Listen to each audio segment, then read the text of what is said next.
তাআলা যদি দয়া করে আমাদেরকে মাফ না করে, আমাদের বাঁচার কোনো উপায় নাই।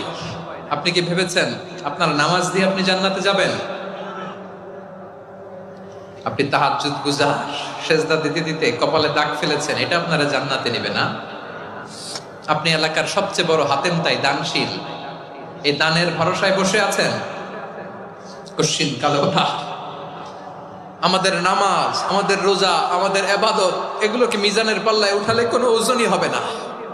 তবে আমাদের একটা কৌশল জানা আছে, আমরা আল্লাহর রহমতের ভিখারি। আমরা সেদিন আগেই গুনার স্বীকৃতি দিয়ে দেব। আমরা বলবো, আল্লাহ তুমি প্রশ্ন করার আগে তোমার একটা কথা বলি, আমারে কিছু জিজ্ঞেস করো না, আমি সব করেছি। এমন কোন পাপ নাই যে পাপ আমারে দিয়ে হয় নাই।